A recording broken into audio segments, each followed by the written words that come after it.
Hello everyone, and welcome back to the Calvin Tobin Show. I am your host, Calvin Tobin. Today we have a lot to talk about, so let's get right into it. All right, we are nearly 20 games played into the 2023 MLB regular season, and here is what has happened so far. The Tampa Bay Rays finally lost their first game and first series of the year, and it was to a division rival, the Toronto Blue Jays. And the Toronto Blue Jays were able to win 2 of the 3 games against the Tampa Bay Rays, but the Tampa Bay Rays still managed to outscore the Blue Jays 13-12. The Tampa Bay Rays still have the best record in the MLB with a record of 15-3, and there is a close second that is right behind them, and that is the Atlanta Braves, who have a record of 14-4. The Braves are on a hot streak right now, winning 8 games in a row and have won 3 straight series. And today at 4:10 p.m., the Atlanta Braves have the chance to sweep the San Diego Padres to make it 9 in a row. And across these 8 wins, the Atlanta Braves have scored 6.3 runs per game, with their offense being the most productive against the Kansas City Royals, scoring 8 runs a game. And the Atlanta Braves could not be this successful if it wasn't for their top dog, Ronald Acuna Jr. being at the forefront of all their success. He's in second place of the whole league with 28 hits. He is top 5 in the league with a batting average of 368. And nobody has scored more than Acuna Jr. this year so far, as he has scored 18 total runs, which is 18% of all the runs that Atlanta has scored this year. And as of recently, the Ronald Acuna Jr. has been on fire, because over the last 7 games, his hitting has improved more and more game by game. And of the last 7 games, he has had 4 3-hit games. As for the rest of the league, in the MLB, we have 13 teams that are all at 10 or more wins right now. And the American League East is the winningest division right now, as they have 4 teams that have 10 or more wins, and they're going to be the first division in the MLB with all 5 of their teams having 10 wins. And the last team in the American League East to reach 10 wins is the Boston Red Sox. They are 9-9 right now, and they have to play the Minnesota Twins today. And but that win may not come today, because they have to face the Twins' best pitcher in Joe Ryan, because he is 3-0 to start the year with 26 strikeouts, averaging 8 strikeouts a game. And since we're talking about the American League, let's get into what's going on in the American League West. And the division leader is not who you would expect it to be, and it's the Texas Rangers. They have a record of 11-6 right now, 2 games ahead of second place, and the Houston Astros are not in second place right now. They are tied for 3rd at 8-10 with the Seattle Mariners, as the Los Angeles Angels are the one that are in second place.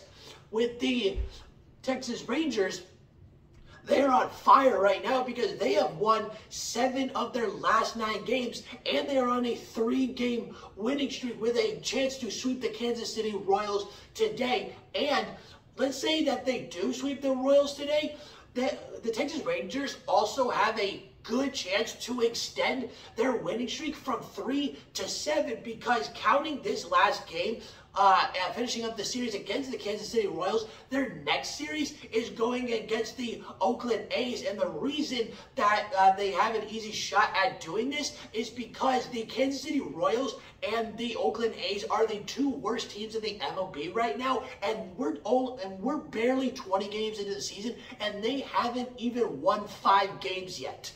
And yesterday was day 2 of the 2023 Stanley Cup playoffs, and this day was the day for the underdog, because all the underdogs won.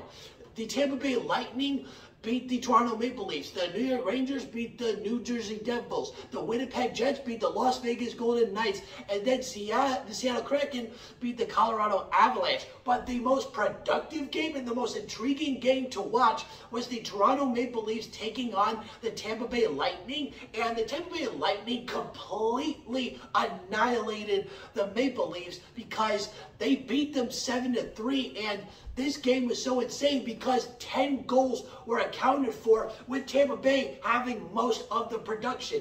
And in this game for Tampa, 6 different Lightning players accounted for a goal, with Braden Point having the most goals for himself, as he got 2 goals, which came in the second period, both off power plays.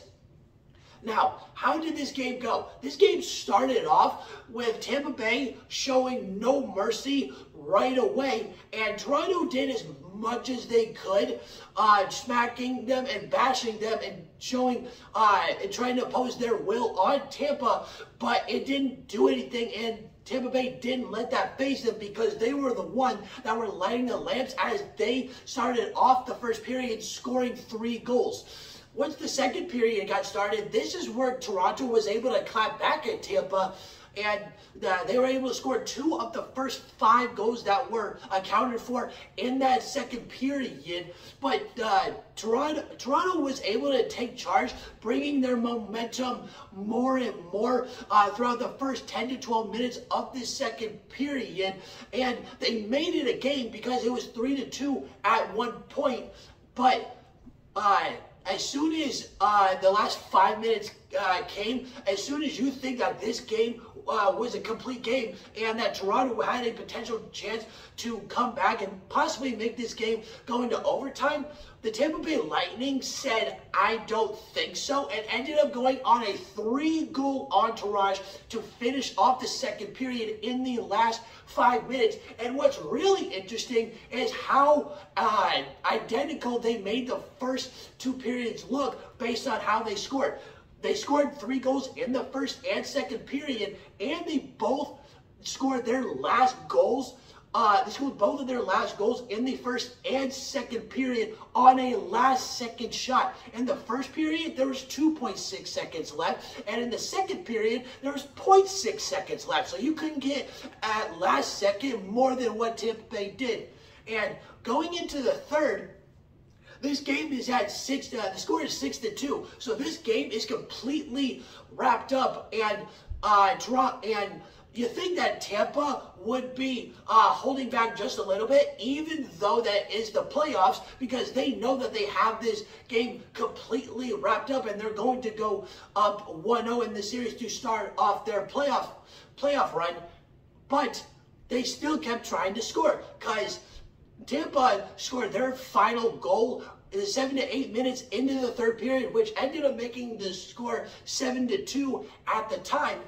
And what happened there is how Tampa got their 7th goal was a huge, wide open breakaway pass to Ross Colton that was able to score the goal pretty easily, only because it was on a rookie goalie. And with Tampa Bay scoring this goal, they silenced the Toronto fan base so badly in this game to start off the series that you could actually hear a pin drop after Ross Colton scored his first goal. Now, going into game 2, Toronto needs to bounce back right away, because if they don't, especially against Tampa, because Tampa is still on a dynasty-type run, going to 3 straight Stanley Cup finals with a potential to get to 4. If Toronto does not bounce back and win game 2, games 3 and 4 are not going to look pretty, because they need to win at home. They're at home to start off the series, but going into games 3 and 4, and they're down 0-2, games 3 and 4 are not going to look pretty for Toronto, and Tampa could possibly win this game in 5 games, just the way that they made Toronto look in game 1. But I still think that this series is going to go 6 or 7 games. It's only game 1. Toronto does not need to completely worry, because it is the start and they have plenty of time to bounce back. All right, that's the end of the Calvin Tobin Show. Please subscribe to my channel at Calvin Tobin Show so you don't miss out on any sports media. And please follow me on Instagram at Calvin Tobin Show so you don't miss out on any sports news whatsoever. And I'm out.